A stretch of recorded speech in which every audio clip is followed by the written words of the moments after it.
Hello everyone. आज हम discuss करेंगे सिंप्लीफिकेशन कि क्या है सिंप्लीफिकेशन। थोड़ा सा सीखने का प्रयास करेंगे बच्चा। सिंप्लीफिकेशन में हम पढ़ेंगे सरलीकरण।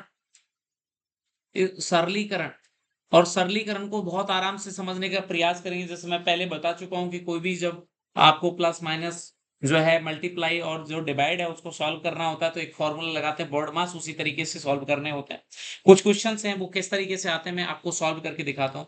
कि एक व्यक्ति के पास में एक व्यक्ति है, उसके पास में कुछ धनराशि है, कुछ भी धन है उसके पास में, उसको वो बांटता है। अपने पहले बेटे को वो 1/5 भाग दे देता है जितना है उसके पास में, और दूसरे बेटे को वो कितना दे देता है बच्चा, 1/4 भाग दे देता है, और तीसरे वाले बच्चे को 6600 रुपए दे देता है।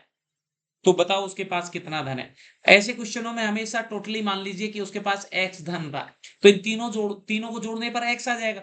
तो एक्स का उसने कितना दिया था, x/5 दिया था भाई, 1/5 दिया था, x/4 दिया था। तो बेटा जी x/5 प्लस x/4 प्लस 66। देखो इन क्वेश्चनों को समझने में अगर आपको दिक्कत आए तो मुझे बता देना है कि सर नहीं आया समझ में, तो हम जो है उनको सॉल्व करने का प्रयास अलग से करेंगे। मुझे उम्मीद है कि आप इनको सॉल्व कर पाएंगे। फिर भी अगर आपको किसी को भी डाउट रहता है, क्योंकि मुझे पता है कि आप लोगों की मैथ कितनी अच्छी है, तो अगर आपको कोई भी दिक्कत आए बच्चा तो प्लीज आप मुझे बताइएगा कि सर क्या क्या दिक्कत आ रही है। इसका अगर लैसे लेंगे तो बेटा 20 आएगा। तो 5 का भाग 20 में देंगे 4 आएगा, तो 4 को x से मल्टीप्लाई करेंगे 4x, प्लस 4 का भाग 20 में देंगे तो 5 बार जाता है, इसको मल्टीप्लाई करेंगे तो 5x, और इसका 1 का भाग 20 में देंगे तो ये 20 बार चला जाएगा। तो 20 को इससे मल्टीप्लाई करेंगे, तो इसको मल्टीप्लाई करोगे तो आपका कितना आ जाएगा, इसको मल्टीप्लाई करेंगे तो ये आ गया 132। आप निकाल लेना, आराम से निकल जाएगा, ठीक है। बराबर में x आ जाएगा बच्चा, ठीक है। अब इसको हम वज्र गुणनफल कर लेते हैं, इधर का इधर से कर लेते हैं, इधर का इधर से कर लेते हैं, तो ये आ जाएगा बच्चा 20x प्लस बराबर 4x और ये 5x बराबर ये 9x प्लस 1,32,000। तो अब इस 9x को मैं इधर करूंगा तो 9x इधर माइनस में आएगा, 20x में से 9x जाएगा तो 11x बचेगा। 11x बराबर यह आ जाएगा बेटा, x बराबर इसमें 11 का भाग दे दो कुल मिला के। तो 11 एकम 11, 2 बचे, 11 दूना 22, और ये आ गया आपका 12,000। इसका मतलब उसके पास में 12,000 रुपए थे, तो उसमें से उसने पहले वाले को 1/5 दिए, दूसरे को 1/4 दिए, 6600 दिए, तो टोटल 12,000 रुपए थे उसके पास में। इस तरीके से इस क्वेश्चन को सॉल्व किया जा सकता था। फिर भी अगर कोई दिक्कत आए तो मुझे बता सकते हो। Next question. 3-4 क्वेश्चन है जिनको सॉल्व करवाऊंगा, कोशिश करिएगा कि आप सीख जाएं। पहला क्वेश्चन, दूसरा क्वेश्चन है, यदि किसी भिन्न का अंश, ये एक अंश होता है बेटा जी और एक होता है हर। देखिएगा क्वेश्चन को कैसे समझते हैं। एक्स मान के आंसर करते हैं। किसी भिन्न का अंश उसके हर से 3 कम है। हर से मतलब हर ज्यादा है, तो मैं इसको x लिखूं तो हर को x+3 लिखना पड़ेगा, क्योंकि हर ज्यादा है 3, 3 ज्यादा जोड़ दिया इसमें। यदि अंश को 3 गुना कर दिया जाए, अंश में इसको 3 से गुना कर दिया जाए और हर में 20 जोड़ दिया जाए, हर में मैंने 20 जोड़ दिया, तो कह रहा है वैसे वैसे मैं करता जा रहा हूं। जैसे जैसे क्वेश्चन कह रहा है वैसे वैसे मैं क्या कर रहा हूँ, इसमें जो है मॉडिफिकेशन करता जा रहा हूँ। हर में मैंने कितना जोड़ दिया, 20 जोड़ दिया जाए, तो भिन्न का मान 1/8 हो जाता है। तो इसका मान कितना हो जाता है, बराबर में कितना जाता है बेटा जी, तो बराबर की अगर बातें करें तो बराबर इसका मान जो है आपका 1/8 आ जाता है। तो बताइए, तो पूरा बताइए, तो इसको निकालिए। तो क्या निकाल सकते हैं, ये बिल्कुल उस एक्स का मान आपको निकालना है कि एक्स का मान कितना है, तो निकाल सकते हैं बच्चा। इसको जैसे मैंने आपको बता रखा है, तो ये तो ऊपर कितना हो गया, 3x हो गया। जब मैं इसको मल्टीप्लाई करूंगा तो थोड़ा समझिएगा। देखो मैं इसको समझ रहे होंगे, यस। तो इसको मैं सॉल्व करता हूं, तो 3x, ये तो हो गया 3x बटे में x प्लस 3 प्लस 20, ये आपका 1/8 है।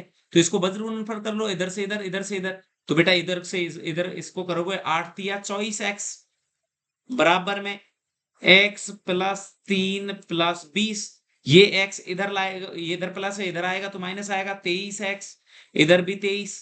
तो x का मान कितना आया बेटा, x का मान आया 1। x का मान कितना आ गया बेटा जी, x का मान आएगा 1।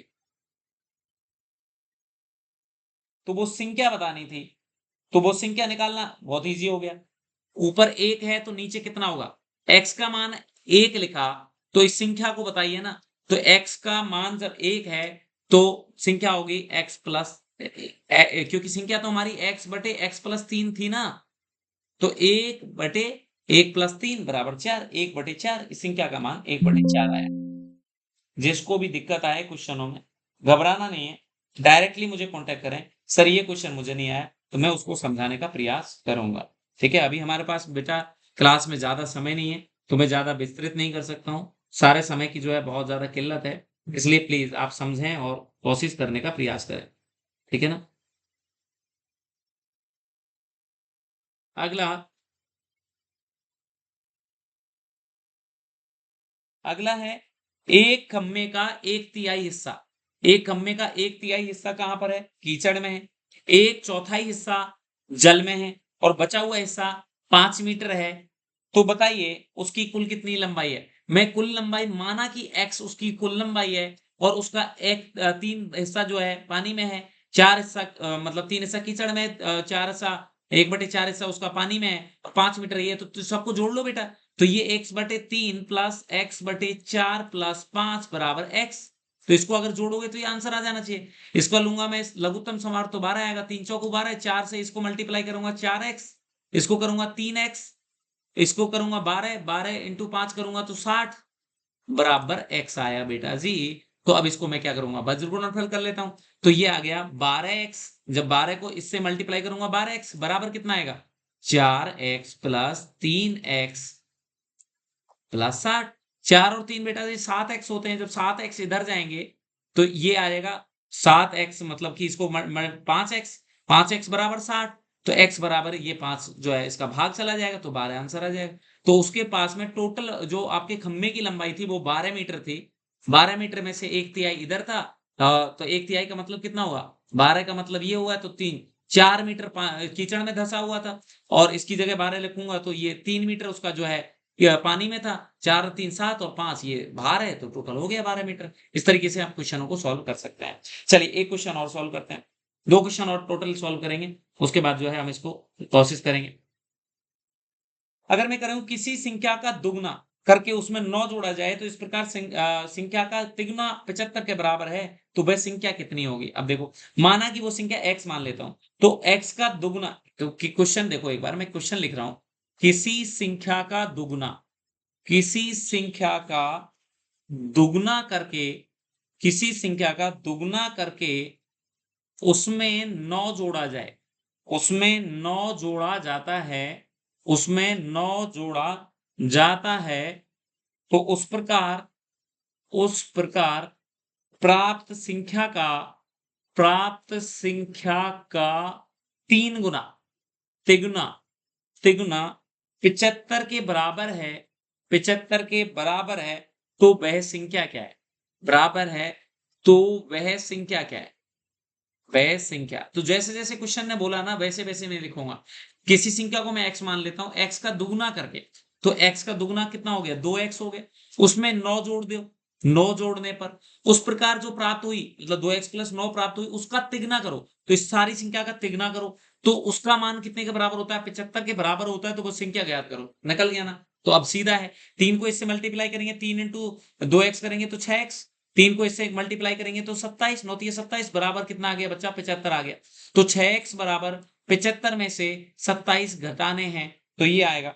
तो अब 75 में से 27 घटाओ, कितना आएगा? ये आ गया 8, और इसमें से 6 2 4 48 आ गया बेटा। तो 48, तो 6x बराबर 48 आया, तो बेटा जी x बराबर 48/6 आया। 6 का भाग दोगे इसमें तो 8, तो वो संख्या कितनी है बच्चा? 8। समझ गए? तो आप इसको वैसे सॉल्व करके भी देख सकते हैं, तो बट इसका आंसर कितना आ जाएगा बच्चा? 8। मुझे पूरी उम्मीद है कि आप ऐसे क्वेश्चन को सॉल्व करने में बिल्कुल भी गड़बड़ नहीं करेंगे। अगला क्वेश्चन, एक क्वेश्चन और देखेंगे बस, और लास्ट इसे हम फिनिश करेंगे। एक व्यक्ति एक व्यक्ति अपनी आय का, एक व्यक्ति अपनी आय का 1/4 भाग, 1/4 भाग खाने पर खर्च करता है, खाने पर करता है। 2/3 भाग किराए पर खर्च करता है, 2/3 भाग का किराया दे देता है, और 630 रुपए उसके पास फिर बच जाते हैं, शेष बच जाते हैं इतने। तो बताओ उसके घर का किराया कितना है? उसके घर का किराया कितना है? किराया पूछा है, तो पहले तो तुम्हें टोटल पता तो हो कि टोटल रकम कितनी है। तो बेटा टोटल रकम मैं मान लेता हूं कि उसके पास टोटल रकम, माना कि टोटल रकम x है, तो x का 1/4 वो खाने पे कर देता है, तो x/4 खाने में चला गया। फिर 2/3 उसका किस में चला जाता है बच्चा? किराए में चला जाता है। तो 2/3 मतलब 2x/3 उसका किस में चला जाता है? किराए में चला जाता है। और उसके पास में 630 रुपए और बच रहे हैं। इन सबका मान कितना है? x। तो पहले तो x निकालो। तो x निकाल लेते हैं पहले तो x निकालेंगे तो आराम से निकल जाएगा। तो बेटा जी 4 तिया 12, 12 आ गया। 3x प्लस 4 आ गया। 4 को इससे मल्टीप्लाई करेंगे तो 8x आ जाएगा। प्लस इसको 12 से मल्टीप्लाई कर लो। तो इसको अगर आप 630 को 12 से मल्टीप्लाई करेंगे, 630 को आप 12 से मल्टीप्लाई करिए। 630 को अगर 12 से मल्टीप्लाई करते हैं आप, तो 630 को 12 से मल्टीप्लाई करने पर आपका जो आंसर आएगा वो कितना आएगा? ये आ गया 7560। ठीक है ना? आप कर लेना मल्टीप्लाई। और ये आ गया बेटा जी x। तो अब इसको उल्टा सीधा करोगे तो इसको 12 से ये करेंगे तो 12x आ जाएगा। बेटा जी 12x आ गया। यस और नो? तो इसको मल्टीप्लाई करेंगे तो कैसे आएगा? मैं इसको जो है सीधा कैलकुलेट करके बता रहा हूँ। अभी मेरे पास में ज़्यादा समय नहीं है, मेरा क्लास का टाइम हो गया, प्लीज़ थोड़ा-सा ध्यान दीजिएगा। तो बेटा जी 12x मैं लिख रहा हूँ यहाँ पर 12x बराबर 3x प्लस 8x प्लस 7560 आ जाएगा। तो इसको आप सॉल्व करेंगे तो बेटा जी 8 3 11, 11 है तो 11 इधर जाएगा तो 1x बराबर आपका कितना आ जाएगा बच्चा? x बराबर 7560 रुपए आ जाएगा। तो उसके पास टोटल रकम 7560 है, उसका 2/3 हिस्सा वो किराया देता है। तो इसका 2/3 हिस्सा कर लो। 2/3 हिस्सा करोगे 7560 का तो सीधा हो जाएगा। 3 का भाग दोगे तो 3 दूनी 6, 1 बचा। 3 पंजो 15, 3 दूनी 6 और ये हो गया 2520 इंटू 2 करोगे तो 2 दूनी 4 बेटा जी, 5 दूनी 10, 1 2 दूनी 4, 5040 रुपए उसका किराया है। इस तरीके से आप जो है 2/3 किराए का आप मूल्य निकाल सकते थे। मुझे पूरी उम्मीद है आप ऐसे क्वेश्चन को सॉल्व करने में बिल्कुल भी लापरवाही नहीं करेंगे। Thank you so much and मैं उम्मीद करूंगा बच्चा कि आप जो है बहुत अच्छे से इस क्वेश्चन को जो है सॉल्व करने का प्रयास करेंगे। ओके बच्चा, चलिए फिर हम मिलेंगे नेक्स्ट सेशन के साथ।